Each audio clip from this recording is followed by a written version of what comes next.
What's up, fellas?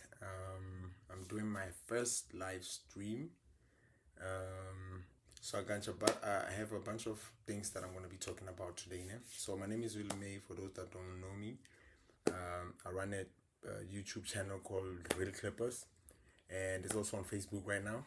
And Kick, this is my first live Kick. It's my first live Kick. I also registered on Kick. So basically, I'm just going to be covering a bunch of topics, and then I'm going to be repurposing those topics on different platforms like YouTube. Already on my YouTube, every day I'm always posting things like sports wise. I do entertainment basically. So I'm going to be repurposing these clips from this live stream. And yeah, man, it kind of like makes my job easily, because now every day I'll be recording, I'll be doing these reacting to things. But now I figured, you know what, let me just have a live stream where I can do all of that, and then I can repurpose those things nicely. But hey, welcome to my live stream, welcome to my platform, welcome to my life. You're gonna be seeing a lot of me. Consistency is one of the things that I've learned. In the first few months, I've been very consistent with my YouTube. So I'm here to stay, man.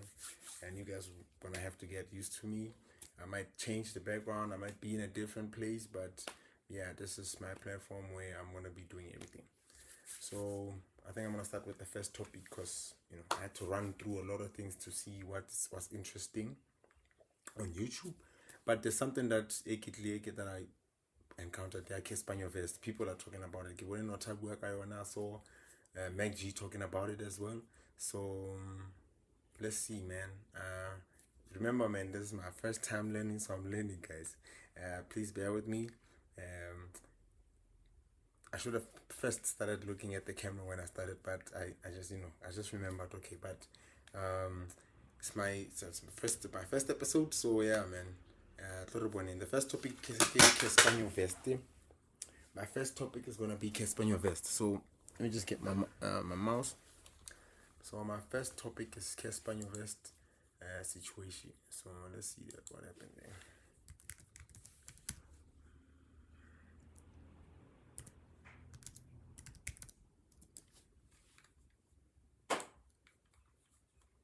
So first, talk like a note. I'm gonna start with Nota's reaction, and let's hear Nota. Plus Nota, whatever.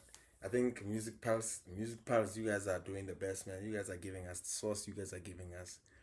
Music Pulse is doing very well, I think I'm enjoying Music Pulse recently. McG, but I'm enjoying Music Pulse, man. Those guys are hilarious. So MacBook Neo, meet Windows. From Excel to Microsoft Word, you can use any Windows app you want. Over 200,000 Windows apps right from your Mac. It sounded amazing until Bonang Mateba came for 3 seconds. Good evening, Summer 32, Zanele, So he needs to face that. That thing is not easy. Dog. Okay. Comedian. No, it's not. Yes, it's not. No, it's not. He's just a real nigga. This presenting thing is not easy. Dog, anytime you present any award show, you're going to be criticized. So he needs to face that. Let's go. You had the Summers yesterday. Yeah. Summers. Firstly, I think we've got to congratulate Kespanyo Vest. Summers. Congratulate Kespanyo Vest. I know he looked nervous. Welcome to Summer 32. My name is Kespanyo Vest, and I will be your host tonight. I'm going to be your host for this auspicious occasion. Tonight is what we could possibly call South Africa's biggest night of entertainment. And a dark kitemos kwasakas felanding. So I'm one of the people who still call it the Summer Awards. I expect you to forgive me for 2 reasons. One, I'm only human. The second reason is hagele thabe lo tle ka iso ne ke re ke le chaile fela.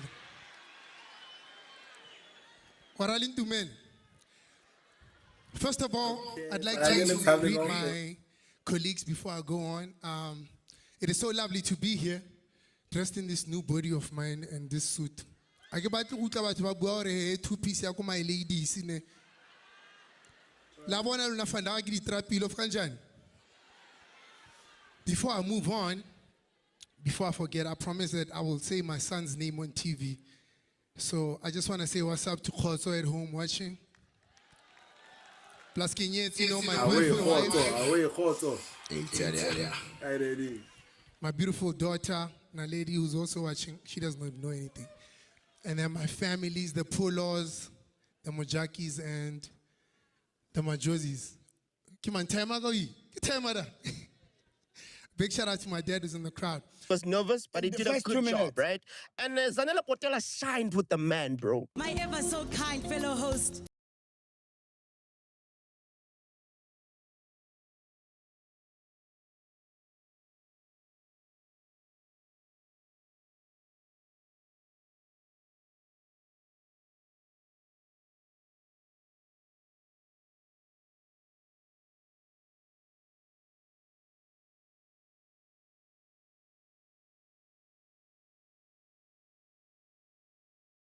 Credo, are you the one Opel album now? Everything is we are speaking there.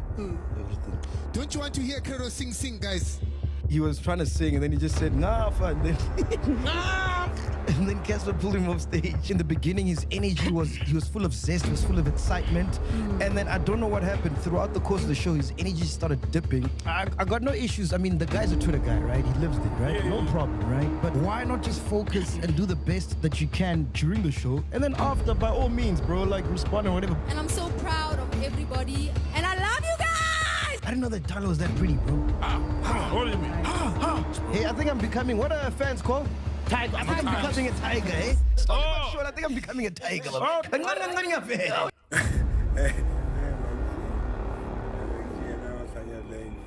Because I watched them, they were dope.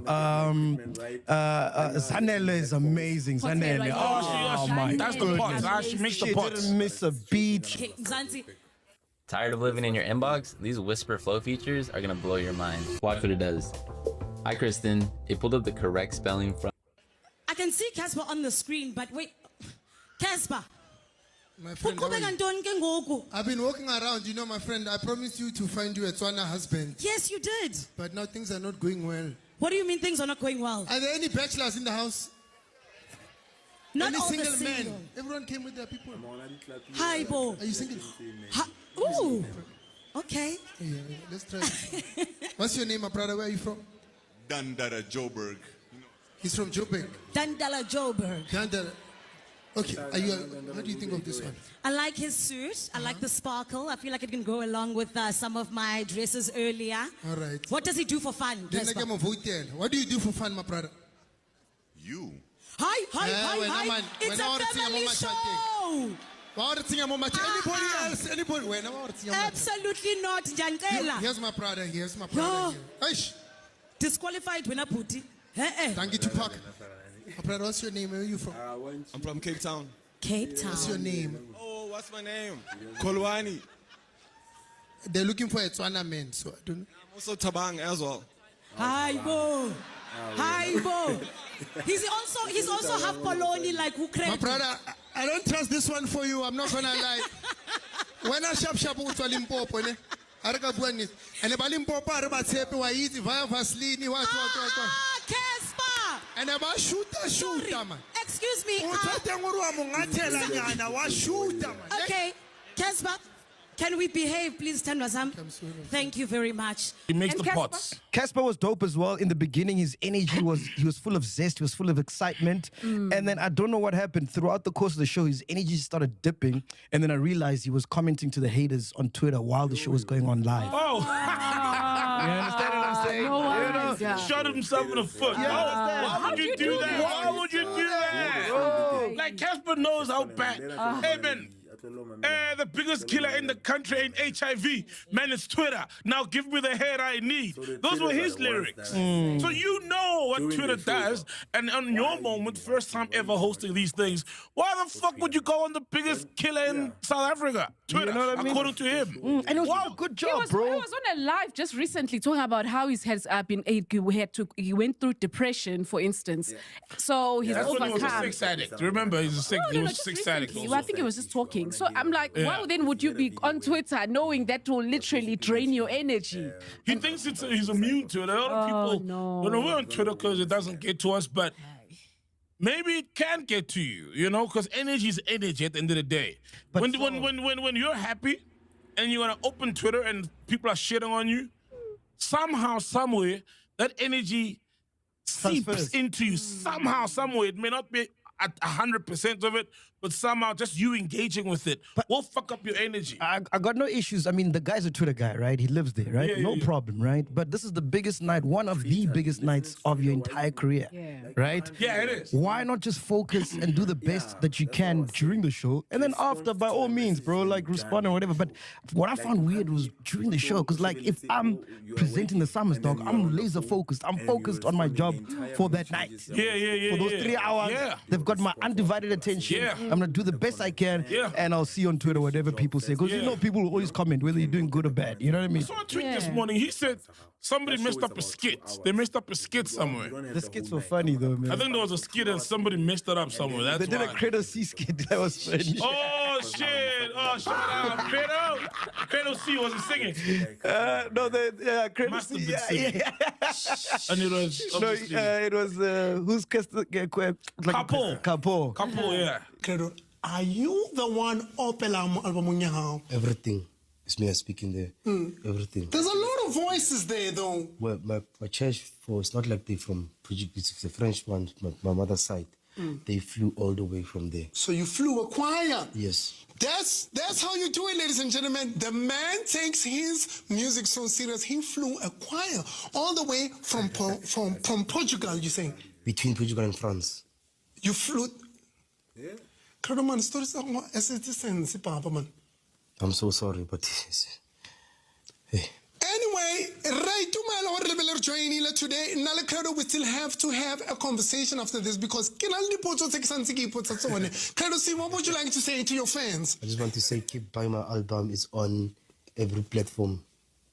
The CDs are also coming out next week. The CDs? Yes. Papa, I said the CD, man.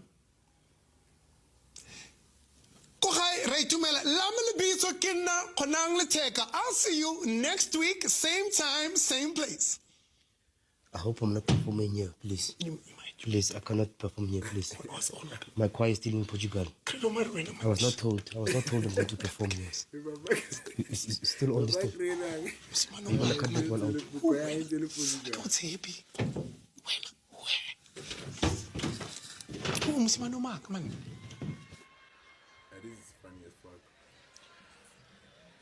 Ladies and gentlemen, I actually have an argument with Credo C behind the scenes, and he still claims that he's the one who's singing on the song. So I had a bet with him. I said, I'm going to give you a chance.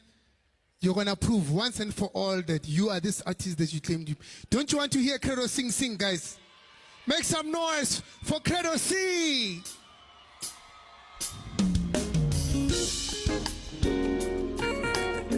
All yours, my friend.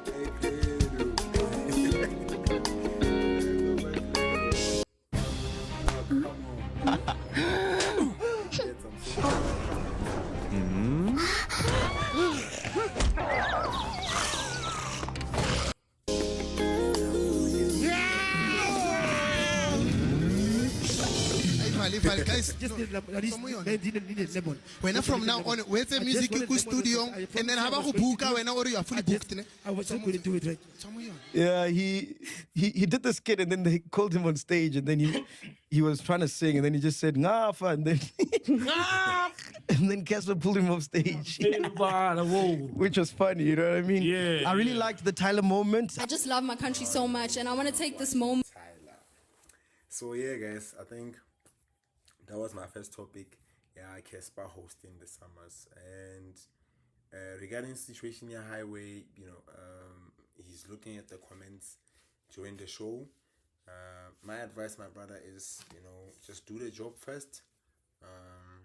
I know it's hard, man, and I kind of like relate when he talks about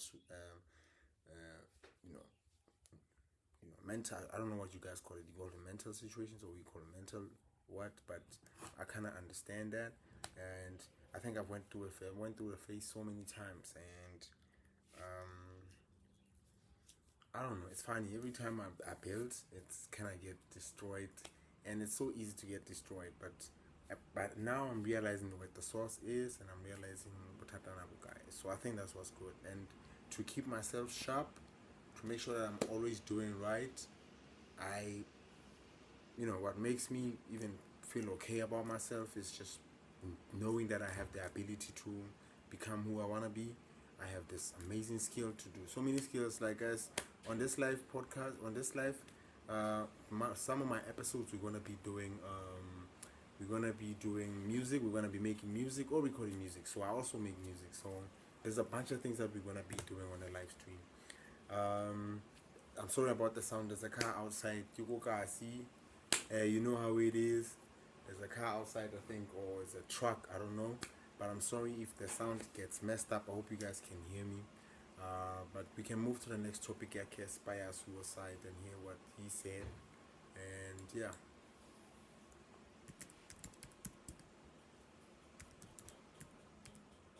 Hey, what am I going about with Ataka? I'm coming back. Let me see.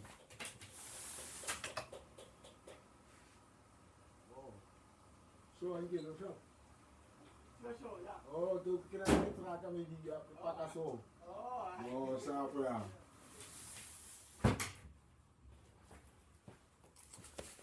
Nah, so we back ke ankele nampa fela checka transia checka fela e refa. You know, e refa nyana. I'm sorry but leaving you guys hanging, but we back. And we back with this Casper situation. Casper went on live and he said that he has some mental and suicide situation that's going on, and I thought that was interesting. And like I'd explained to you guys earlier on, I relate, and but we still here. You write the words. What if you could hear them as a song? Go to Suno.com, switch to custom. Don't immediately start happening in our lives. We start comparing and questioning, and sometimes even getting into depression because why is it not happening for me? Now, the World Health Organization says depression and anxiety are among the most common mental health conditions globally, while suicide remains a major public health problem with more than 720,000 people dying by suicide every year. Now, suicide is also the third leading cause of death among people aged 15 to 29. And, World Health Organization also makes an important point that suicide is not caused by one single thing. So we have to stop looking at someone's life from the outside and deciding that they have no reason to feel the way they feel, because, sometimes the person you think has everything is fighting a battle, absolutely nothing. But this lady is just talking. Can I know to bit a video, but I want the actual video. Sorry about that, James. Yes, hello guys, welcome back to my channel. You can't be serious, lady. And until I went through depression. I was diagnosed with depression, and for the first time in my life, to deal with selfish because they hurt the people who commit suicide. And what it actually feels like when your own mind becomes a place you don't want to be in. I used to judge people who commit suicide wrongly, and some of the things I thought about it was that they were selfish because they hurt the people they leave behind, and because I never understood it, I also thought maybe they're weak, or maybe the problem was too big to deal with, like maybe it had to do with sadness or financial strain and all of that, but things that could be solved. And until I went through it myself, until I went through depression, I was diagnosed with depression, and for the first time in my life, I could not control my mind. And I started understanding why people say things like, I just want it to end. I just want peace. going through something like a bad financial time or things just not going well in your career or stuff like that, or sound and look like things that just could be solved. But it's something else when your brain turns on you, like being like a prisoner of your own brain, and you in there and you wish you could get out, but you can't. And for the first time in my life, I just understood why people think it's a solution. And yesterday I had a moment where I was walking out the gym and I was just happy, man. Not that everything in my life is 100%, but I was in such a euphoric state, just happiness. Like, I was just happy. And I was like, damn, I never thought that I would feel this. Kes is one of the guys, Kespa is one of the guys that I never thought, like in my life, I never thought this guy would be going through depression. But like, that man on confidence, like he has always shown that a strong person. He has always, like, Mufasa, my nigga, like, you know what I'm saying? Mufasa, this man went on and called himself Mufasa, so you don't expect him to be weak, my nigga. Like, I never thought that he would be one of the people to speak on depression, and it's real, man. And I'm not saying it's not supposed, because he's Kespa, it's not supposed to be happening to him, you know, but I think it's different with everybody, and it's different situations that makes people go through whatever that they're going through. It's honestly different situations, and depending on how they rate their situations, you know, everybody I feel like has their own like something that measures what a problem, how much a problem affects you, and there's somebody else or the same problem would be something that they can solve and feel like, nah, that's not a problem. But you know, I think it depends on a person, and I think everybody has their own, they have their own limit, or they have their own whatever trigger that makes them feel depressed. So yeah, man, Kes, I get you, my nigga. I'm gonna continue playing the video, and let's see what else he has to say. Any point in my life, again, thinking back to where my mind was and how trapped I felt, and the fact that I just felt like there was no ending to this prison. And for me personally, I turned to Jesus because I did not want to take medication. And it wasn't an overnight success or victory. It took time. But to find myself today in a place where I'm free, I love my life, I've let go of the concept of control, and I just take each day as it comes, and everything is just so meaningful. I just wanted to share that because there could be someone out there going through it right now. I just want you to know that as much as it seems like it'll never end, as much as it seems like you are trapped, as much as it feels like there is no solution to what you're going through, it'll pass. And I just want you to hold on to that. I also don't want to make it too spiritual, but 100%, if I had to give my testimony, I would say Jesus is the answer. He's the pill and the antidote. But I want you to take, it'll pass. You are going to be okay. You're going to be fine. You're going to heal. Best days of your life are ahead of you and not behind you. You're loved. You're important. You're appreciated so much that you could never understand. And I just want you to hold on. One more hour, one more day, one more month, one more year. I love you. Yeah, that was. Oh, hey, situations like Kespa is real, man. And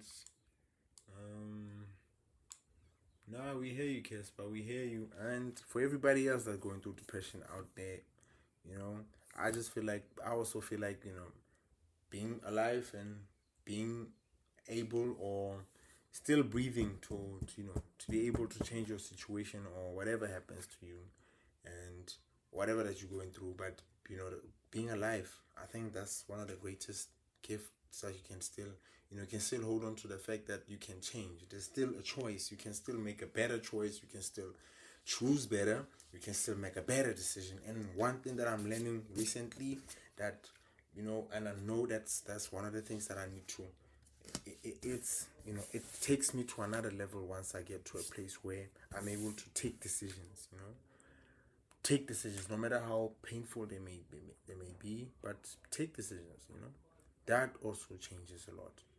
Just taking a decision always or something. Like for me, when I took a decision, I started Real Clippers.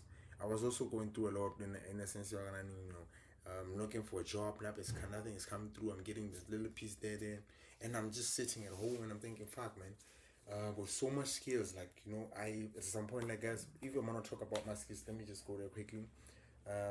I worked for Kaiser Chiefs for like 2013 till 2018. So I was doing Kaiser Chiefs TV there. I'm a video editor, but I studied sound engineering, and then my first job was basically editing. So I just kept on doing editing. So I worked there for like 6 years then. I got till 2018, yeah, sharp. And then I got and I went to Moja, right? I went to Moja Lab where I worked from 2018, I think from November or so, till 2024. So their life was fucking good. There, I think that's when I got married, I had kids in the process, and, life was great, man. And immediately when I lost that job, my Moja gig and the contracts, but it's fine. I enjoyed my time there. It has been very, very slow, and this is now 2024, and that's when all of this, I'm going through a lot also at the time, and then kind of quite thing, I'm like, let me just focus on me, man, and let me just try this concept there to build something, and then I started Real Clippers. That's when I started Real Clippers, and it was like about 2 months ago. But this is a channel where I used to post my music, and nobody was listening to my music, man. Nobody cared about my music. I wasn't getting any really subs. I think I had about 46 subs or something. I hadn't already posted more like 50 songs or 100 songs. I don't know. I can't remember. But now I'm like, fuck. Okay, sharp. So this concept, reporting and making stories about sports and documentaries and stuff. This is something that I've always loved since I was a kid, right? So I always wanted to start a platform where I would be able to do all of that. It's one platform, but I can tell a story and I can tell people stories, And then I started making shorts then, for this channel here on YouTube, right? And I started making shorts. And then there I would just make stories, and then I use AI voice to tell these stories, and I would take source videos, and then put that together, and then I start now making these videos every single day, 3 videos every single day, every day, man. I'm talking about every day. So that concept alone changed everything for me, and it kind of like gave me control of myself also.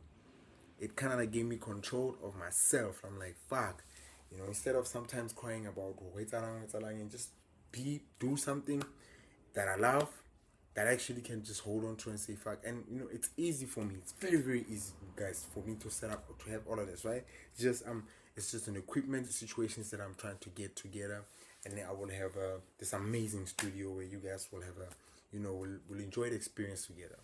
So now I'm like, fuck, I have this control of this thing. So I started posting these 3 videos every day, and I got a lot of stuff. Like now, if you guys look, I have about 1.6 on YouTube, right? I have 1.6 followers on YouTube, and the platform is growing. It's growing fast, man. And now I started to introduce new content. I want the channel to grow even beyond. I want it to be a platform, tell my story first, and a platform where I can express myself, who I am and what I'm capable of. A platform where, I can tell my story, man, and show off my skills, not really, and also have a community of people that understand or that can relate to me, because I think some other episodes I'll just spend time with you guys and just give you a proper introduction of who I am and just let you go through my life, and we're gonna be here for a long time. We're gonna be here together for a fucking long time. I am like, just learning from these things I've made at the shorts every day and every day. Remember, I'm saying every day. So just that alone, that exercise alone has taught me to take actions and just keep going. No matter I don't know where this is going. I don't know what's gonna happen. It's my first episode. I don't know what the fuck, bro. But I'm telling you, I'm gonna be doing this every single day. No failure at all, you know. From this moment on, I am gonna be doing this and nothing else, because it's satisfying to me to be able to sit here and you know and I'm able to do what I love, like show people my skills and show people, and we go through all of these things together and we talk about what's happening in the industry, we talk about sports, you know, we talk about everything, man. And I spend a lot of time doing that by myself, you know, so I'm here to do that with my community of people that, you know, I believe that from now on I'm creating a community of people where I would be sharing my life with, you know. So yeah, let's keep on going. I'm gonna move on to the next topic, and the next topic Bafana coach. Bafana coach. Let's talk about Bafana coach situation. So Bafana, you know, guys, what happened at World Cup, right? We all saw what happened at World Cup. So I feel like the first game here World Cup, I feel like that's the game that the coach basically was just afraid of Mexico. You know, I feel like the coach, he went on and put like 8 or 7 defenders. Yeah, 8 defenders on that game. Let's watch the highlights first of that game. Let's watch the highlights of that Bafana vs Mexico game. And then, man, I've never seen Bafana being so weak, man. The guys were panicking. I like him and hey. But the first thing when I saw the starting lineup, when I first saw the starting lineup, and I'm like, you know what, bro? These people are defending. And there's going to be a lot of mistakes that way. Where you have a situation, you have 5-6 defenders, you're going to have a situation whereby people are going to make mistakes. You have the goalkeeper, and people are going to make mistakes. So all you got to do is put pressure on them. Put pressure on these guys. They will make mistakes. They will crack. You can't have so many defenders at the back. You know, you don't trust them. First of all, it says you don't trust your defense. You know, you don't trust your defense. So now once you have 6 players, bruh, 6 people is just ridiculous. It's ridiculous just to move the ball and you have 3 people. You have how many? You have 3 people and 1 person at the front. You know what I mean? It's crazy. It's crazy. It's crazy. So let's watch the highlights that thing gave me. Now I was just upset with the you know, how the coach was scared, and Mexico was not even that. Mexico wasn't even that. When it went, Mexico was not that tough, bro. Mexico was not that tough. Let's watch the highlights. After another day of exploring, we took a moment to unwind. Gets himself into a goal.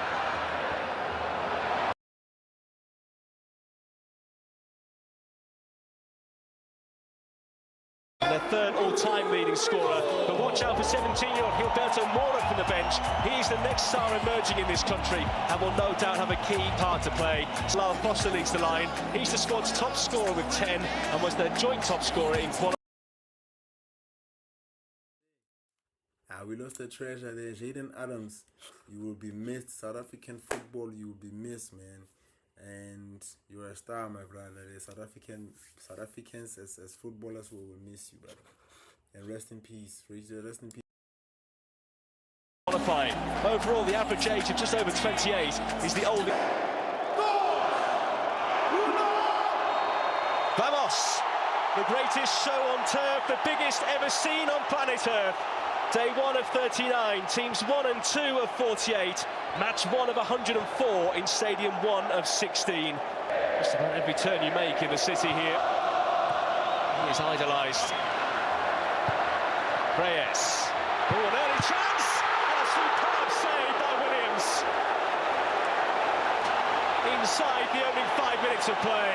And it all starts with Jimenez, the link play, getting the ball out wide, fullback on the overlap. They get a decent cross into the box, and Jimenez does the right thing. He gets himself into a goal. Comes to Williams. An experienced goalkeeper at the age of 34. What did I say? Look at this, look at this, look at this. You have Batwa, Williams, problem is tall. They didn't even scream behind him and look at who's coming behind him, Ashebe, so that he can, you know, abone, Akono control Bolomonati, Akono pass. He could have passed Mutianam Kankan, could have passed back to that other guy, or passed the goalkeeper, you know, or even look at Ajer Rehman and look at Mokoena at the other side. From this moment, he knew he fucked up. He knew. Mexico. And this place is shaking. Welcome today to find out the coaching been set. By Alvarado. Sets. Oh, it's off the post. And Quiñones so close to a second. Jimenez. Gallardo urged to shoot, deflected. No, not caught first time by Williams. He was under no pressure. Jimenez. Quiñones.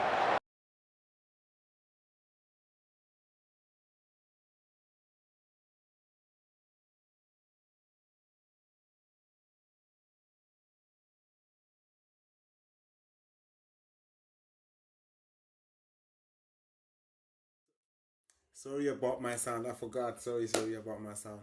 So I'm going through this. I'm looking at the comments and videos saying like, yeah, this highlights, cause you know, just looking at the highlights and going through the highlights just fucking it just hurts, man. But now, as I'm looking at the videos, Kisha, about this comment, right? SA ran South Africa running home to protect their jobs. Wow, bro. And the other one is they left their best defenders. They left their best defenders and attackers at home to protect their jobs. That's crazy. And then another one says South Africa had one job and they couldn't protect it. That's the one that got me. That's the one that's just brutal. But I don't know, man. What I was really here for, I wanna hear the topic. Like I wanna hear what the coach says. What happened? Actually, let's go through the entire highlight they gave me, and the coach. One of the coaches, so the coach I think is a coach from SuperSport. He used to coach at SuperSport when I forgot his name, but let's go. We'll look at it again. We'll see his name and right now. Maraki coach that used to work for SuperSport during his time. He's probably with Stellenbosch right now. I will. You'll never know, but I'm not sure which team he's coaching for right now. And he was with SuperSport. I remember working for Bafana Bafana. Mokoena. From range, Modiba hits it. Smelled by Rangel. That should be the... It's been described as a full house. That is max capacity. It's not quite 83,000 with seats taken up for operational reasons. Mexico with a player down. South Africa don't care. Yeah, attempt on goal for them.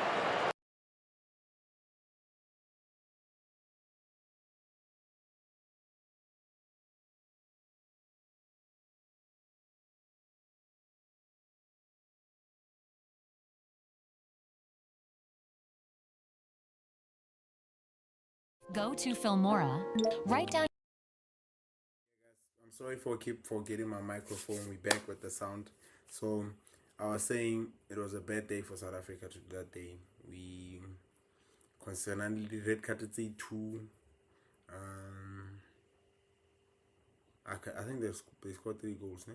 I'm not sure what happened with that penalty situation, but it was a free kick. It wasn't a thing. It ended up being a free kick, and it was there 2.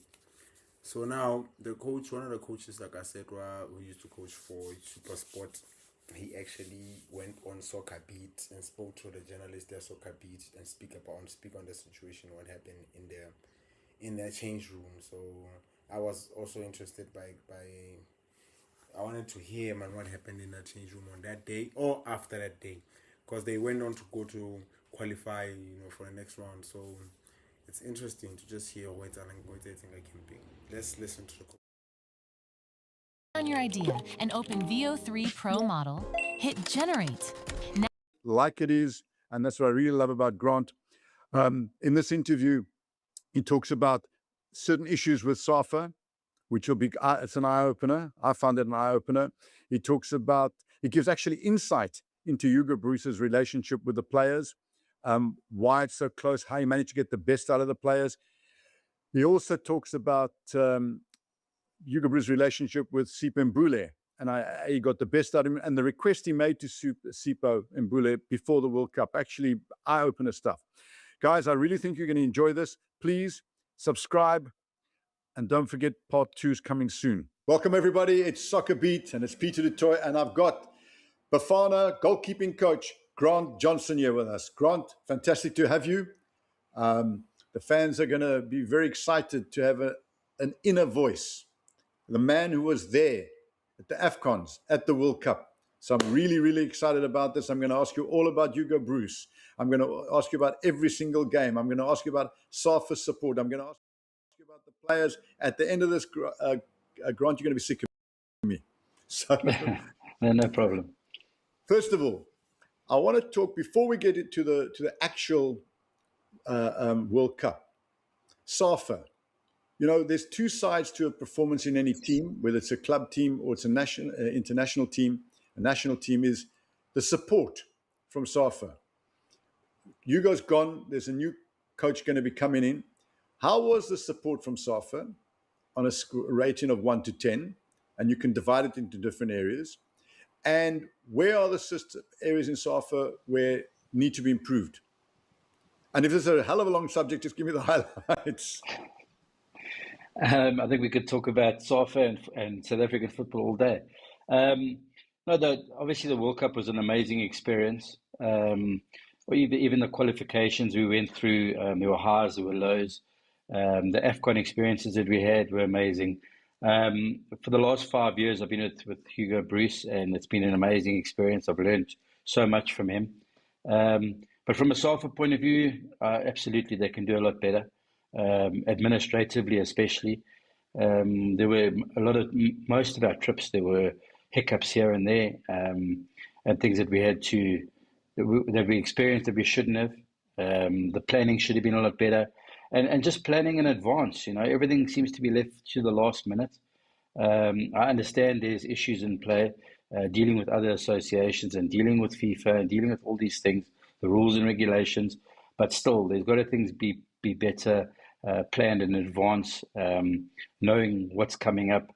For example, the World Cup, we qualified, I think it was 6 or 7 months before we actually went to the World Cup.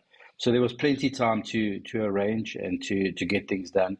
But on the inside, it didn't feel like things were planned properly. We don't want to labor the SAFA issue, but in reality, you know, if you want whether it's a PSL team or a national team, if you want your players and coaches to perform, they've got to sort out the rest. If you rated SAFA on a scale of 1 to 10, and I want to get the SAFA stuff over so we can go to the real thing, but we can't look at performance without looking at preparation, and SAFA's role in preparation is critical. There, you know, you say some good, not so bad.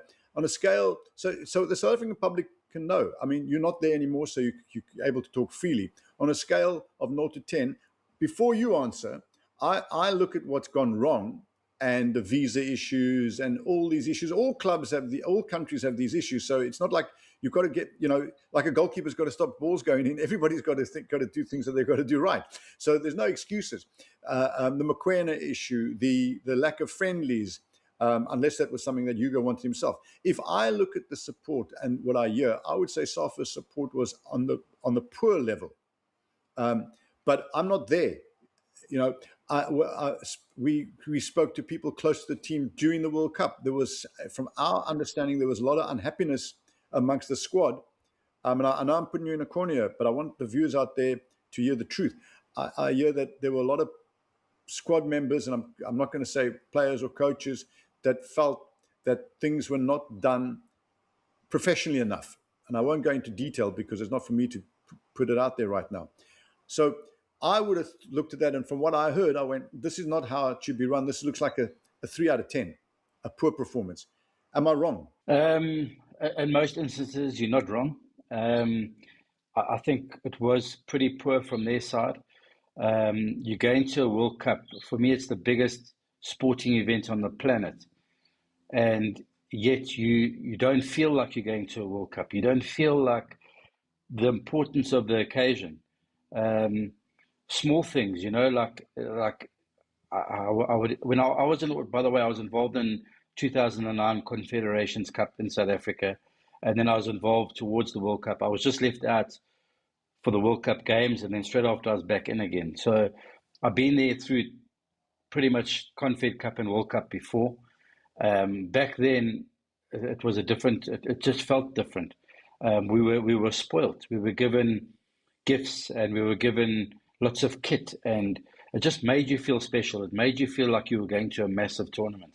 With this one, going to AFCON the first time when we got bronze felt more important than going to a World Cup.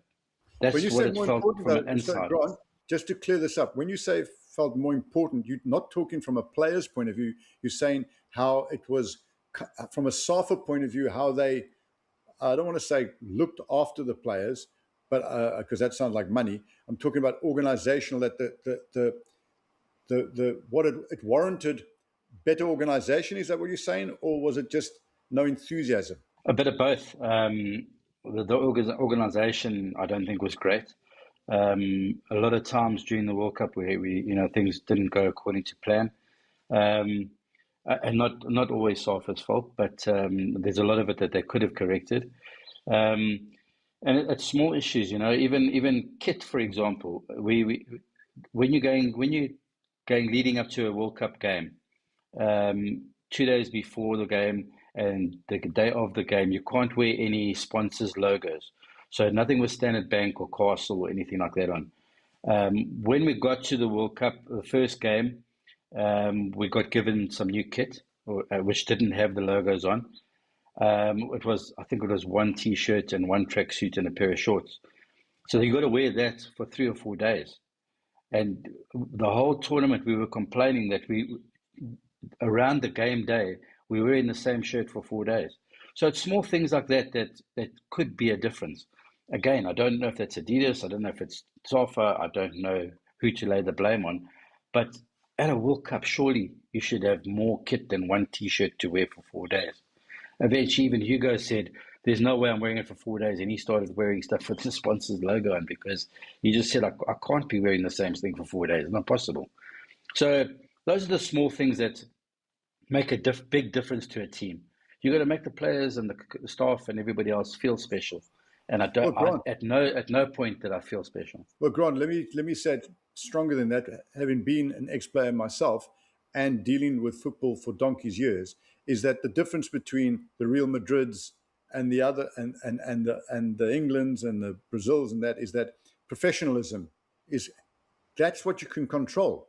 You can't control the match, but you can control the off the field. And there's no excuse whatsoever for our off the field performance. In other words, the administrative performance. There's no reason. We're a sophisticated country. We've got money. We've got expertise. Our manpower, the ability and performance of the people behind the scenes at SAFA and at Bafana, and I'm not talking coaching stuff, I'm talking administratively, there is no reason why that should not be if the Germans are the best, at that level. If the Japanese are the best, at that level. Otherwise, we're selling our chances short, and I'll leave it that it's my statement, Soccer Beat statement to SAFA out there, get your act together, because the new coach mustn't suffer from the same ills that the current coaching staff had and those players. The better the support, the more professionalism, the better players that perform. It's as simple as that. And it wouldn't be acceptable. Yeah, I always agree with the coach there, the next coach, Pito, can be having issues or carry out the same issues that Hugo Boss was going through, and then they're going to give... SAFA needs to fix their situation, guys. Problem with SAFA is serious, because now, going to the World Cup, the guys had a lot of time to prepare for World Cup. They had we qualified, like the coach was saying, about 6 months before we even started playing. We started playing in a tournament, so we had a lot of time to prepare for the World Cup. But the situations or SAFA, the situations that are happening within SAFA that makes the whole Bafana looks like they were not prepared for the World Cup. You know, because the situations, it's these sponsorships and what. So SAFA needs to fix their situation and make sure that going forward with Coach Pito, we want to qualify for 2030, right? So make sure the situations the brands and what you SAFA deal with that situation by yourself and make sure it doesn't affect how we play in the field. The new coach can't be carrying those issues. The new coach focuses on how to get Bafana performing well. That is the most important thing. Not be dealing with the problems that SAFA. We can't be dealing with that now again, guys. Come on, SAFA needs to take us serious because they are not taking the entire country serious. It's a situation that's bad right now. Accepted at the big team, and we're a big team from a big country and a wealthy country and a country full of expertise, and SAFA can't let us down.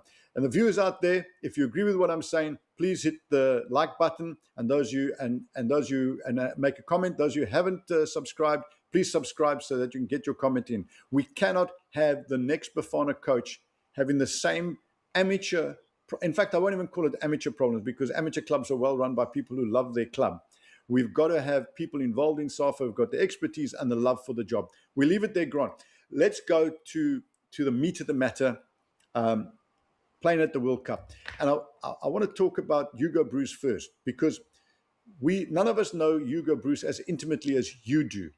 And, being a coach of a national team is like riding a wave. At times you're at the top of the wave and everybody loves you after good victories. And then after, a defeat, everybody says, well, he's an old man, his tactics are wrong, and so on and so forth. First of all, how does he put up with pressure? What's he like as a person? How does he put up with the pressure? And then I want to talk to you about, his decisions on Rele and his tactical decisions against Mexico and Czech, South Korea and Canada. But what's he like? I mean, you're not going to see he's assistant there. You're not going to say he's not a good guy. But what's he really like? So I've got your name over the last 5 years. Between him, myself, and Helman, we've become really close. Not just on the field, but off the field. We would often go for dinners out of camp. When there's no games, I'd go meet him in Sandton and Helman, myself, and have a dinner with him. So we became really close. And I think his strengths are his experience and his man management skills. So he was very inclusive in the way that he dealt with myself, Helman, the fitness coach Capano, the doctors, the physios. He was very inclusive, and whatever decision he made in that field, he would get the information from the experts in that field and then make a decision. With the players, they loved him to bits. They would do anything for him.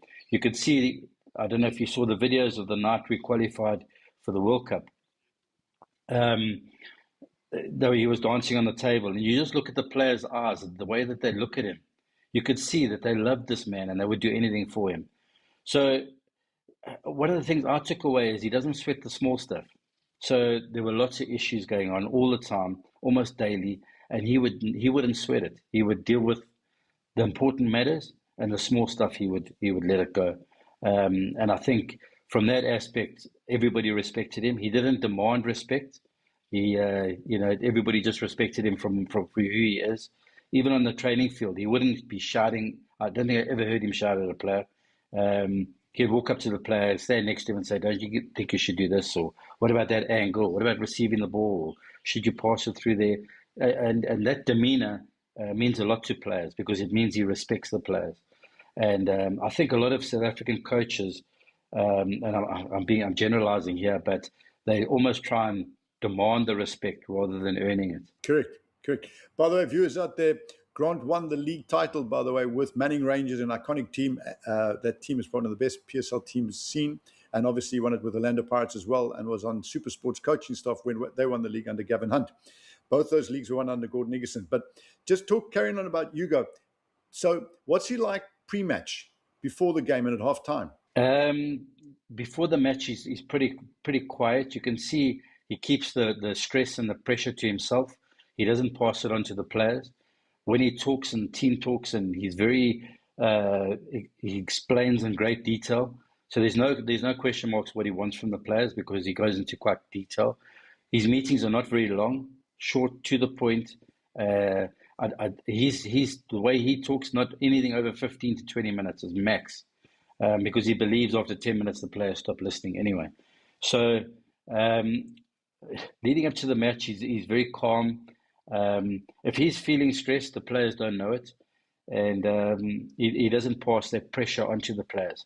He doesn't make them feel like there's lots of pressure. So his man management skills are amazing, and obviously his coaching experience speaks for itself. So talking about man management, there are a couple of situations I would like you to maybe explain to how he handled it and how he turned it into a positive. So Mbakazi, as a young player, came late, I think, for the game in PE, if I'm speaking under correction. But how did he handle that? Because that was a guy arriving late. How did he handle it internally? So obviously he spoke to all the players. It was actually before we went to AFCON, actually the AFCON in Morocco. Oh, the And we were Zambia based game, yeah, sorry, that's right. No, we were based at Tux and for the pre-camp. That's one of the situations. I think Baitem Bogas, I don't go, but one of the players arrived late for Bafana camp. That's interesting to hear how Coach Hugo Boss reacted to that situation. But let's have a look at it.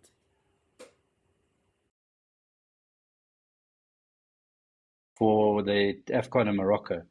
And he arrived late, and there were all sorts of excuses why he was late, and he missed flights. And anyway, Hugo spoke to the whole team and addressed it in front of everybody and said, this is not acceptable. And then he had a one-on-one with Mbakazi and laid down the law to him and said it won't happen again. And after that, he addressed the players again, saying, it's done, it's dusted. I've had a go at him. He understands he was wrong. We move on. It's forgotten about.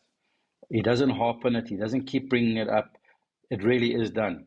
He's addressed it. He's fixed it. The players understand that it shouldn't happen.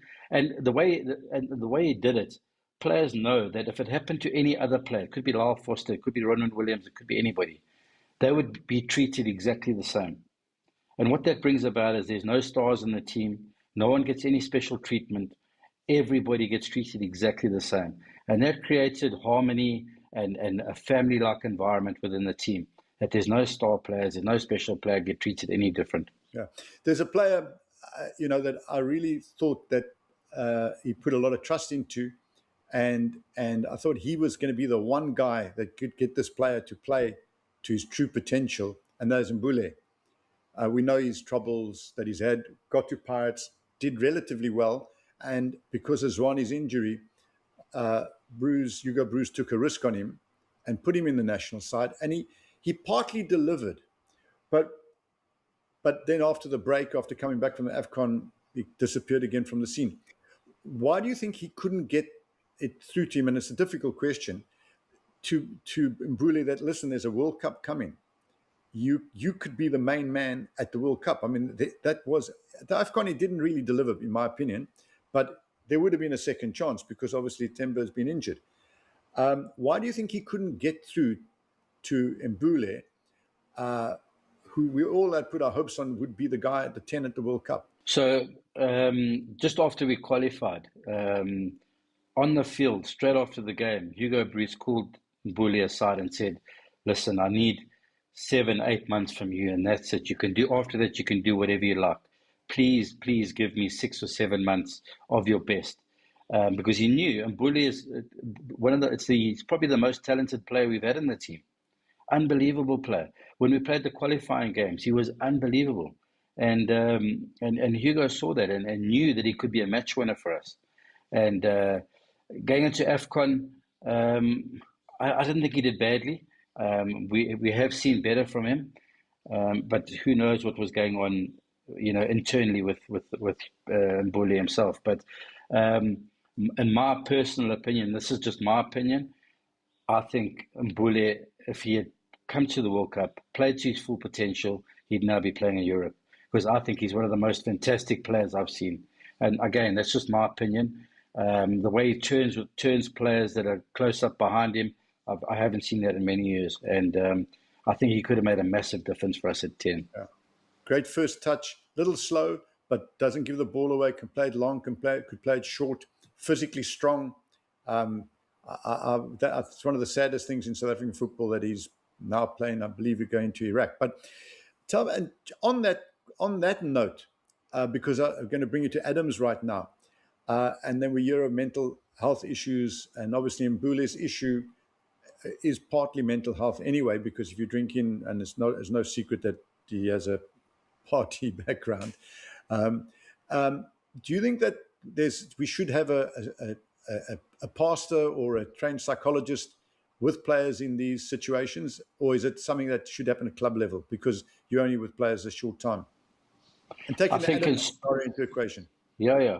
I think in the high-level sport anywhere in the world now, it doesn't matter whether you're playing golf or cricket or rugby or soccer, it doesn't matter what sports it is. Psychologists play a massive role now in sport in the world.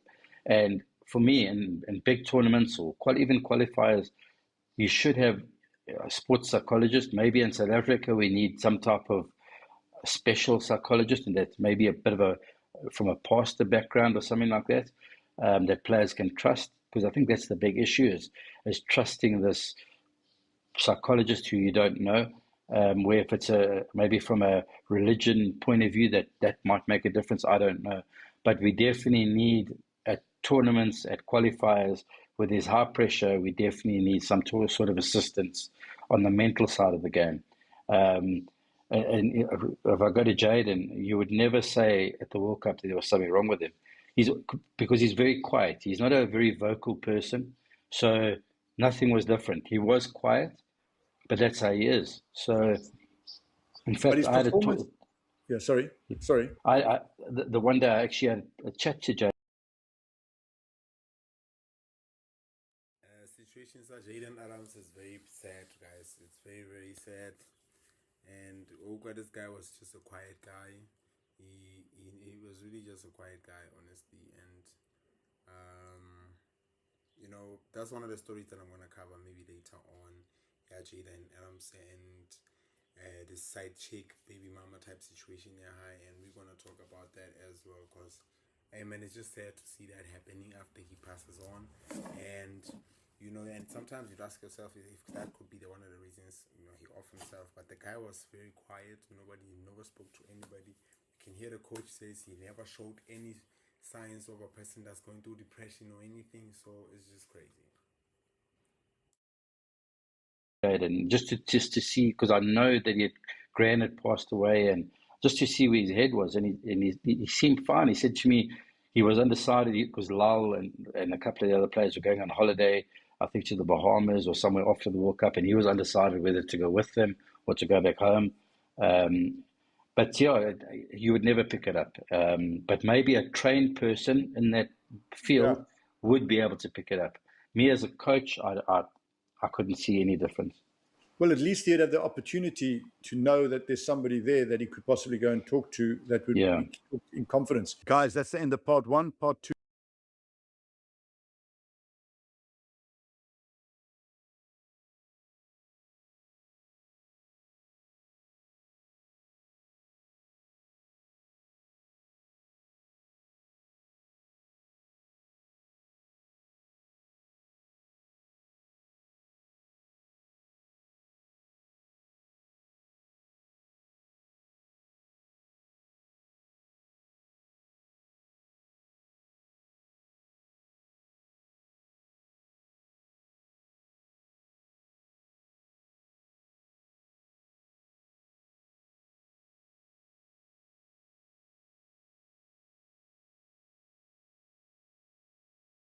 Oh man, my bad, people, my bad. Sound, I'm back.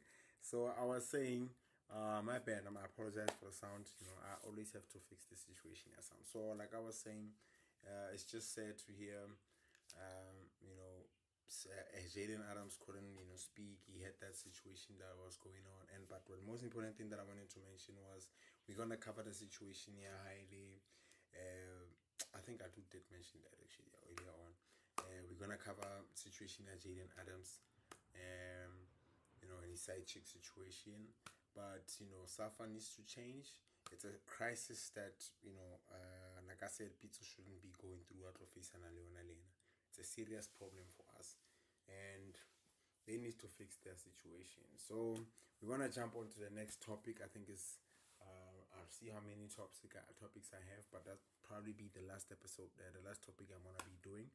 And yeah, guys, let's my last topic actually situation sa Saling. Monna Pule Saling. Oh, Monna Pule Saling, one stress. Monna Pule Saling.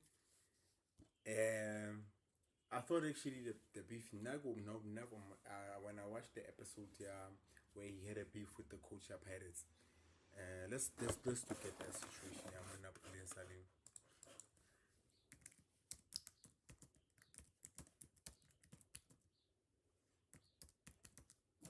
He fought with Ribeiro, what's his name, in the change room.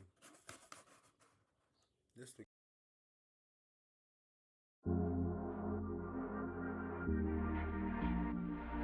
One of the great things about the last... We are 3-0. It's difficult to say that we are not that bad when we are losing one game at home 3-0. I don't know how to verbalize this, but it's the reality. But every time we are in the other side of the field, it's nothing. It's a fake. It's not for real what we are doing in the last game. Every time they are... Take the white, please.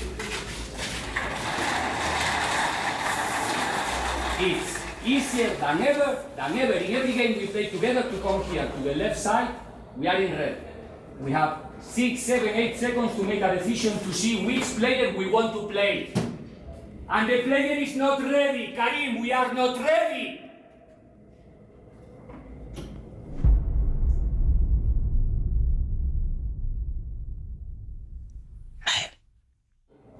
Do I have to do 5 stars? Do I? Is everybody alright? Saleh, are we alright? No. Okay, out. Where is Nkota? He's outside. Take Nkota.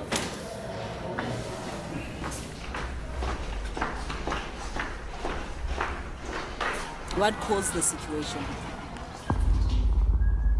What caused the situation? Oh.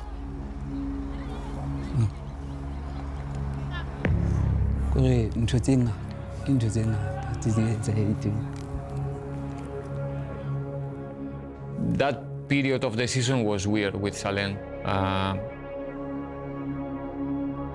So he takes you to a weird space to start to speculate if he's okay or not, if he really wants to play for the team or not, because you know Salem, we know Salem very well, we know what he's capable to do. Never injured, always ready to play, always ready to train, always delivering incredible performances. And we have a weird halftime, we have a weird game against Magesi in the Black Label. You can see that the boy is not happy. It's just not himself. It's not the guy that enjoying every action. Even if he has to run to defend 60 meters, he enjoyed the action as well. And he wasn't there.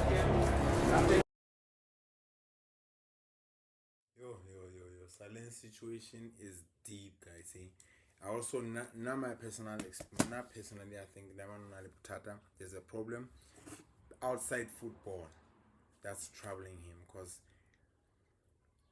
I also think he's very talented, and now he went on to go play. I think after situation says it became even worse. And then he left the team. He left Pirates out of Alwapala Sundowns. He goes to Sundowns and goes plays for Sundowns. But when he gets there, again the coach Miguel, the thing about Coach Miguel, he's from outside the country. So but the emotions I don't think that's something that bothers him that much. But he cares about the team if his team performs. That's what he cares about. So Saling, I don't know what's happening. And then boom, Coach Sundowns a few weeks ago drops a statement mentioning Saling doesn't respect the change room. Saling doesn't basically doesn't honor the team's commitments. They were supposed to go fly out pre-season training, and he didn't want to go. There's a game that was playing or something, he didn't go. So this man doesn't want to, I don't know, millionaire, you don't want to play soccer anymore. I don't understand. Because honestly, as a South African, with the economy, issues that we're going through, knowing exactly for what? It's not okay, my nigga. It's not okay to just sit there and not be able to do shit, bro. It's not okay, but you know what? I'm here. I'm part of the system, but I decided to do what I love. Do the sit here, talk shit, play. You know what I mean?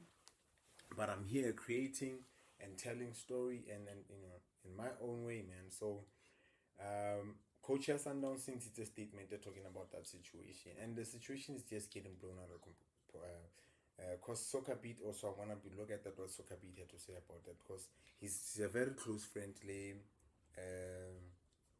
what's this guy's name?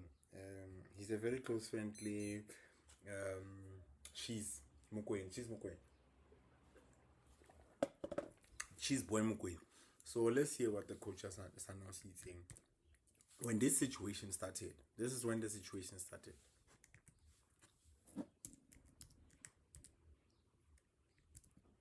Actually, guys, some of these stories are covered on my YouTube channel, so I'm gonna look at it from my YouTube channel instead. Yeah, I think, this is my channel, guys. Please go support. This is the live stream that we on. Yeah, there we go. That's us right there, guys. So we are live right now, and so we're looking at the Saleng situation. I did cover that situation somewhere here. I did cover Saleng's situation. There it is. Monipool Saleng has reportedly broken club rules, and now Mamelodi Sundowns coach has addressed the situation. Sundowns coach has revealed that Monipool Saleng breached the club's rules, explaining why the talented winger has been left out of the team. In Saleng, the situation is unfortunately very different. Saleng consecutively broke the rules and the values of the locker room and of the club. And in this moment, he's not, not in this moment, for some time already, he's not training with the team. Just for you to understand, Saleng was on the list for the second match of the Champions League and he didn't appear. Saleng was on the list to go on camp, he didn't appear, or he said he would not go. So it's impossible for us to keep stability with a player that we gave so much love, even after systematic mistakes, but that is not willing to make the path that a team in this level has to have. So the club decided to put him separated from the team, and he's not working with us now.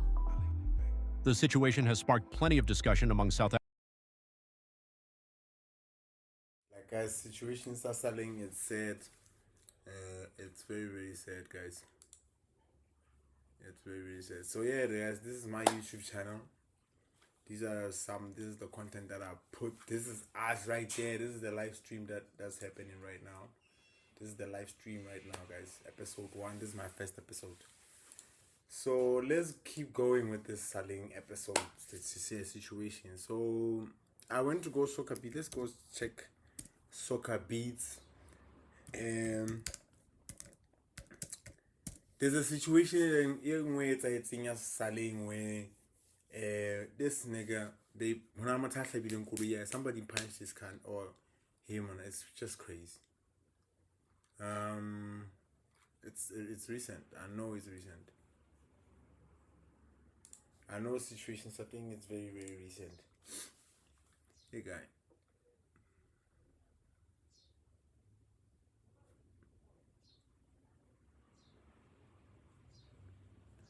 The video is somewhere here, guys. I'm gonna look at the video right now.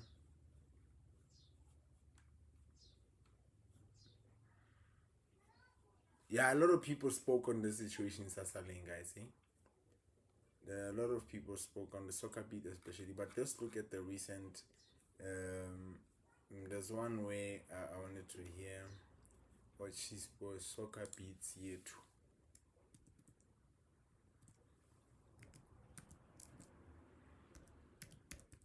I think it's on Soccer Beats here too.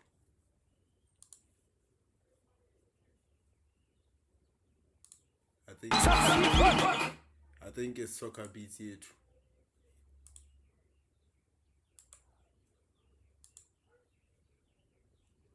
Yeah, there it is. There it is. There it is. I found it. I think it is this one. It's this one, guys. This situation here. That's when I got to realize. And like a situation, this guy Saling is very, very bad, and it's a situation. I wish him well. I wish, boy, you can get well. We've seen your talent. South African football lovers love you. I'm a big fan of Kaizer Chiefs, but I'm a football fan, man. But most important thing that I wanted to say is that I'm a football fan first. And brother, you are a very talented guy, my brother. And the whole country has seen you perform. We have seen you, what you're capable of. I wish you well, my brother. And if some of the guys have been watching, we spoke on this mental situation and suicide.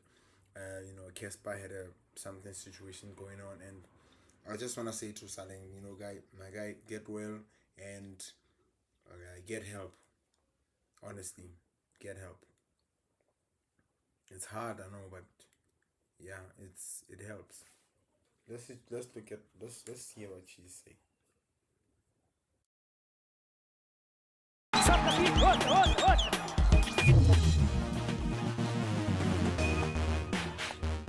Woza sibuyile ndim no Cheese Soccer Beat yethu sithetha ngoSaleng nezinto ezenzekayo ku dressing room ngoba ingaki zika Saleng sibonile no Cheese aziqalanga izolo. It's been oncoming. Cheese uzile lapha first time iPirates ivela ngayo lento.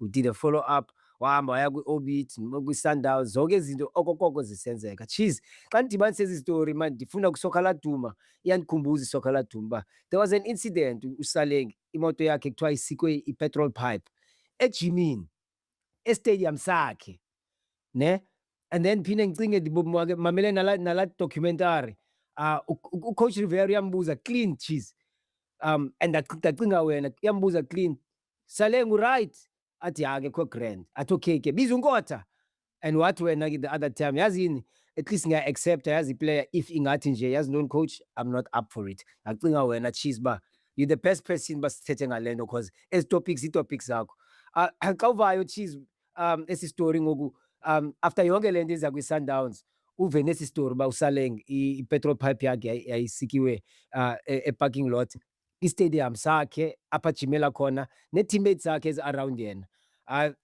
Ayithethi loo nto uba there's a bit of trust yayiphukile kwi-Pirates ngeli xesha phaa. Mdlali lezi zinto zenzakala mfethu yazi singasingamajito ebhola sithanda ukudlala man, and sometimes amagame asiwadlalayo awekho right because nini mina ngayithatha ijoke yabona omunye yena angeke ayithatha yabona. Bakhona abantu abanjalo besidlala nabo siyazi ukuthi ayilonge esidlale naye noma singajoka naye uzoyithatha serious or ingam-affect into enjani yabo.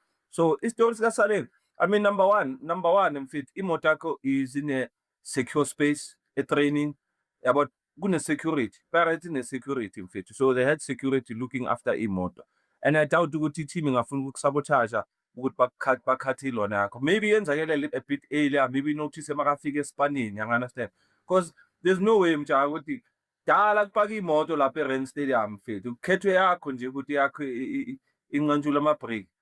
For mina it's a little bit far-fetched nakhona. If yenzakele mjaka i-purpose yabo yini ukumcisha ukumbulala, doesn't really i-teammate yakhe ngafuna ukuthi straight kuba yes ukudlala ngafuna ukuthatha izinto zakhe yokuthakatha, but clearly mjaka ukuthi ngifike ejimini kunamakhamera, I mean security yayibona imoto mayingena mayipaka, so ubani ongafika phambi kwemoto akafuna ukwenza into engekho right azi ukuthi kune-security kunamakhamera estadium yabona. Also indaba zase-change room mjaka isihlezi sikhona yabona, into yenzakele laphana it's nothing new mjaka yabo. Dala sizenza nathi uthola ukuthi ucoach maybe frustrated nge-performance yakho first half and then umtshele ukuthi ayazi angikho right, let me rather not ngingachubeki once yabo.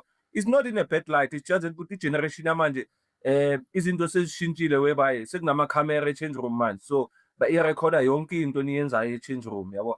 So lento wayisho kucoach Rivera, I think bekafila kanjalo ukuthi maybe angikho grand because ungcono ufaka omunye umuntu. I didn't see anything wrong in that. I think iyenzakala lento le change rooms where player feel ukuthi vandag angikho on ngiyabona nami yabo. So rather ngiphume yabo. But iphuma nakhona mtshara kuya ngecharacter yomuntu asifana ngithi.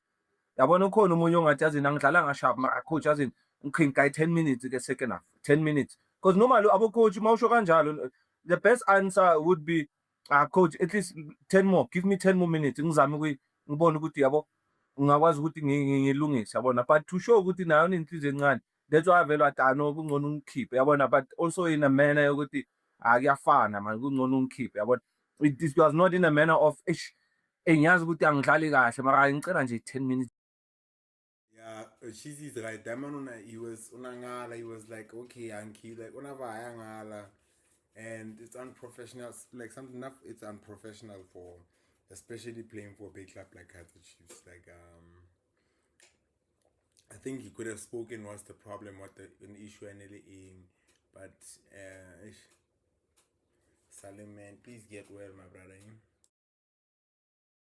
Inyana mfethu ngibone yabo if ngisabheda then ngidonse ke mfethu yabo and xa uyijonga kodwa Cheese ikhona ingxaki apho xa uSaleng ezawuthi xa kwenzeke into enjeya assume uba i-teammate yakhe Cheese as usitsho nawo is-serious le ndaba akhona ama-jokes mara le especially ke ngoku a player ifile ngathi from his own teammate ingenza kanjalo phinde ngijonge no Rivera uhlobo athetha ngalo phaa ingathi kudala ready to give up athi yazi ntoni Saleng enough is enough uphunkotha because umbiza fast unkotha akathi sizothini manje and consult i-assistant yakhe ukuthi sizawuthini athi yazi ntoni enough is enough iphile ntwana unkotha let's unleash unkotha because le ntwana iyangidina le. Yeah, i-coach was frustrated mjara, especially game my own mjara. Ungakhohlwa it's an emotional sport as well. And a lot of emotions is khona grounded in fact yabo. So ucoach naye makabona izinto ukuthi azihambi kahle.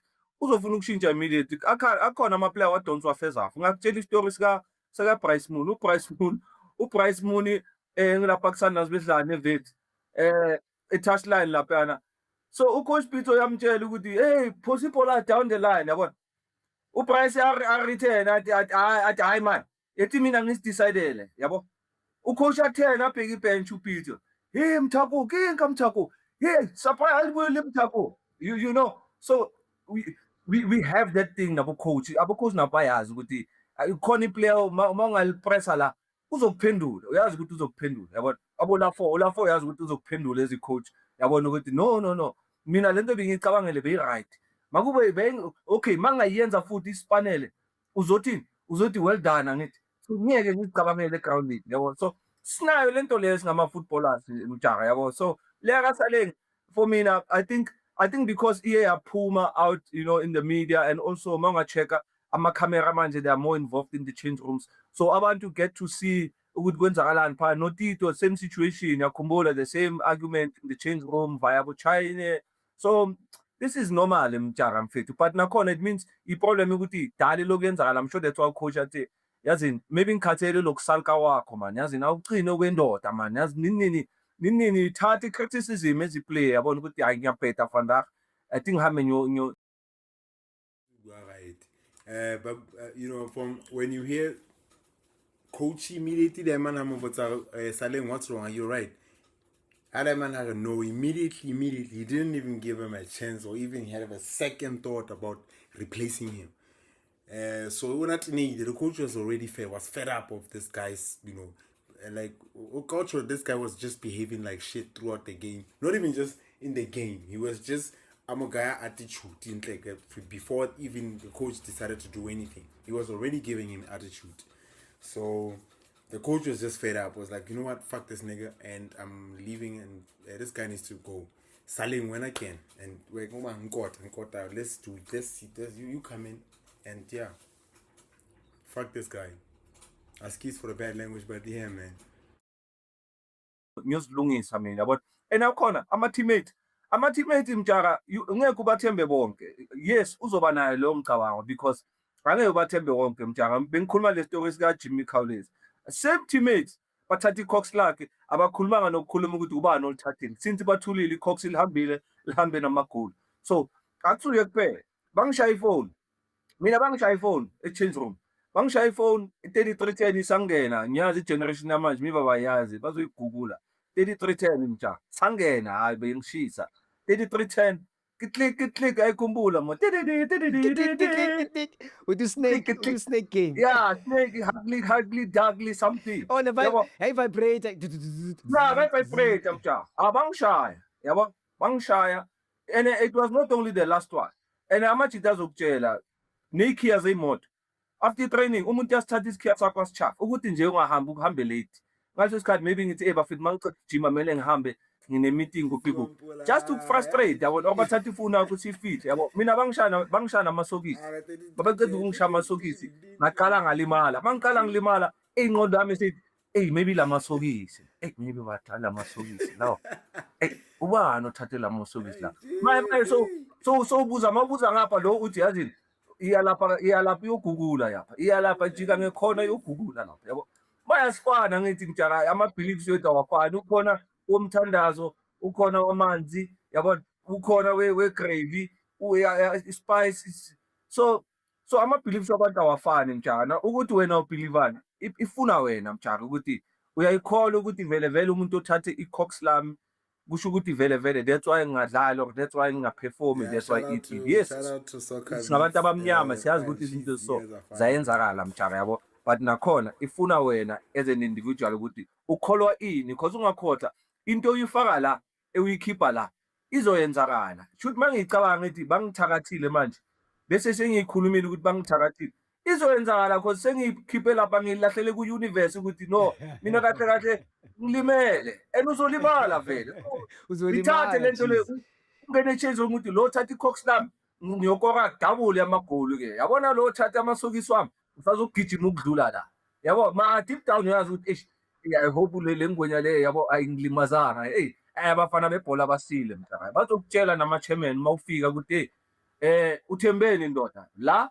sebenza so it's either uza nebhayibheli lakho uza namanzi wakho or usebenzisa isipayi sakho uzositshela wena but uwazi ukuthi ngeke ungene la uwumuntu nje nathi angeke ungene nje egrawundini uwumuntu or ungene ethimini uwumuntu nje vele bakuqinise nyana mjaba ukuthi ufaka ama-shield wakho futhi ungalimazi abanye abantwana manje lezi zenzani ufuna ukuthi kushayinena uye njalo eyakhulunywe ngami akudlayo yimi yanganastena so ngiyayazi le situation because nami esinye istori ngiyazidlulela ngiye-shop and abantu ababhawa nokuhlangana nala uyazidlulela e-shop uhlangane nomuntu omdala nje athi sorry ngicela ukukhuluma nawe akutshele le nto leyo ukuthi hayi wena bakuthathela i-cox bakuthathela in izinto zakho azikho right because kwayenzakala into so uyanganastena so ama-message akhona kaNkulunkulu azofika akudelivele i-message mjaka and that's it mjaka maka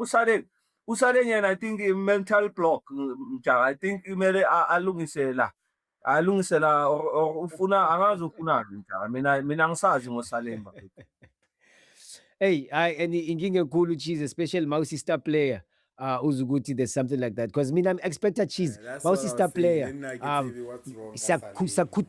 Protector sonke. Bangakuthinti. Sikufaka ne-cotton wool ukuthi uhambe kahle, you know. Mangisizwa song ithi even ama-top player, ama-star player e-team can be worried ukuthi ama-game manje angadlalwa nabo. Ingenzi worry kakhulu cheese. Hey, kunzima. Mjaka, kunzima. Hayi lapho kuphela naku-Sundowns mangifika naku-Swallows mangifika amadoda aphuma emakamreni after before i-Premier Meal you announce i-team indoda ingene erumini nuku-Isi Miyagi mayiphuma la unukumadubula athi mfethu manje mfethu sodlala ibhola mayifight eyani nangu umuntu manje sokumnyama la sekumnyama la akasakhulumisa abantu ngoba the situation vye mjaka akasakhuluma Sundowns angihlele uma ngihlele ebhenjini nomalajile so kune-player belishisa yabona ngeke ngibize ngegama because bazongisearcha yabo uthi kimi uthi yabona lo dlalayo lo mina ngiyamazi uyayisebenzisa lento le ngithi kanjani ubone kanjani athi ubheke makangena egrawundini ufuna ukungena number last ma ufuna ukungena okay akangene number last and maka ufuna nonke ningene bese ukungena yena ekugcineni manje ngiyibheke so ungeni athi ubheke manje makuthatha i-team photo ubhizi laphana ngekawusi khona into lapha phakathi ekawusini ngithi yo ngithi hayi malatshila unama-lens man hey ama-play ball umbona buphile uthi unenkinga ye-wrist akunankinga ye-wrist extra man on the field khona abo-short boys badlala la ibhola ubona ukuthi le bhola leli belungayi epalini selepalini goal awusadlali ungaphandle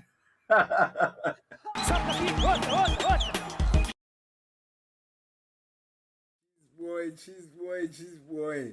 That was hilarious. I think Cheese Boy is one of the best content creators out there right now. And with Soccer Beats, they're doing great. Yeah, Cheese Boy hilarious. But the situation you're selling is sad, but like I said, it's a situation that Salim needs to deal with, man. We also gotta deal with my demons too and get myself right. But I'm here. You guys are gonna see a lot of my face, man. You know. I think I've taken the first step and to start this, and I'm not looking back, you know. I'm not looking back, and I hope you guys enjoy the content. I hope you guys are able to even just to chill with me, but it's gonna get better. I'm gonna get better in terms of my presentation. I'm gonna get better in terms of how I deliver my message to you guys. I'm gonna get better in terms of, you know, just with my intent and you guys to get to understand that. And like I said, we're gonna be doing a lot of things: entertainment, sports. I'm a musician. My name is Willie May. I was born in the Free State, Kobotshabelo, 1606J section, but I wasn't supposed to be dropping my low like that. But hey, that's where I'm from, Kokasi. And man, you know, I studied sound engineering, and I'm here now. You know, I think I've said a lot of things even before, right here on this first episode. But here I am right now, guys. I think I'm gonna stop here with the situation Sasaling. I think it just gives it a good tone in terms of what we've been speaking about today from my first topic. I think the first topic was Kespa hosting the summers, and then Nini came with the situation sideways, responding to comments, and then his suicide situation. So guys, I'm here. I'm gonna be here with you. I think I'm gonna try my best to share my experience in my life with you, and you know, it can only get better with me and with everything and with everybody. And I'm here. Like I said, I'm creating a community of people where, you know, we can be able to share. You know, like I like sports, I like entertainment, I like music, and also I don't know, you guys will tell me, but I think on some of my episodes I'm gonna be just going through watching these getting through true crime stories. That's South Africa. There's this girl who had the plug. Shout out to the plug. I think she's doing a great job in terms of her research. She's doing amazing. She does her job very well in terms of research. So we're also gonna be looking at her stories. Shout out to Soccer Beat for all of the great interviews and all of the you know, I think they always have the great interviews, you know, very reliable in terms of information. So shout out to Soccer Beat. I'm also gonna be doing my shorts. I'm also gonna be giving you guys content from my shorts, and I'm also gonna be reacting to highlights. I'm also gonna be reacting to situations, whatever situation is going on. So this week in the PSL, really nothing much was going on. Right now, from here, I'm gonna jump. In fact, let's do it right here. So let's just close it up with the highlights at the Sundowns, because I didn't watch the game yesterday. So my bad looking on the other side, because that's where my screen and I can see what's happening. But I'm gonna have to stop looking there and be used to it. But like I said, it's a situation where I need to get used to. But I will get used to it and I will grow. I think it's you know, making mistakes is not something that you should be polite on, but it's something that you should take how should I say this? It's feedback, you know. It's feedback of where you are and how you can progress to the next level. So never take a failure as something that means you can't do anything or you are incapable, but it's a response to whatever that exists that you want to achieve. I always say that I've known that, and I use that every single time when I want to get things done. So I didn't watch the game Yamawania Sundowns, so I'm just gonna close it up with that. Like I said, I'm still gonna be posting and repurposing this very same content on right here on YouTube. And lastly is what is it? I wanted to mention my Kick. So some of you guys can go follow me on my Kick. I have a Kick account. It's Willie May. Also follow me on and follow Real Clippers on Facebook. I have about 7,000 followers there too, that have been following my shorts and stuff. So I'm supposed to be recording this live right here on Facebook and Kick, but I know it's on YouTube. So I think it's the whole situation here, the key, because I had to copy the key, but that's a situation that I'm also gonna sort out. I'm gonna get it right too. Let's watch the highlights of Sundowns, and guys, we're gonna be closing off. I'll see you guys tomorrow with episode 2, and I'll see you guys tomorrow. I'm here, guys, every single day. I'm here. I'm here, and regardless what happens, this is a commitment that I've taken. It's a very huge decision actually that I took, and I took it for real, and I'm here for guys. I'm here to grow. I'm here to be with you till forever. So now let's kick it off with the highlights of Sundowns.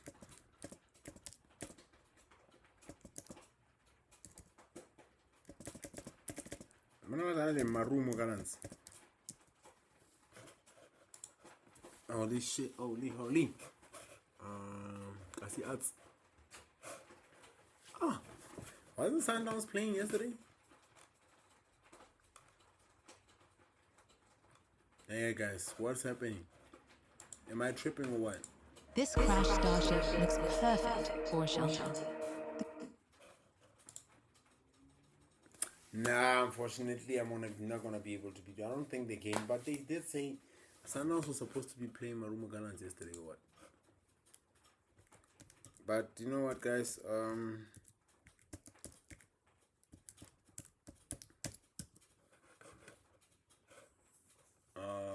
Where is it?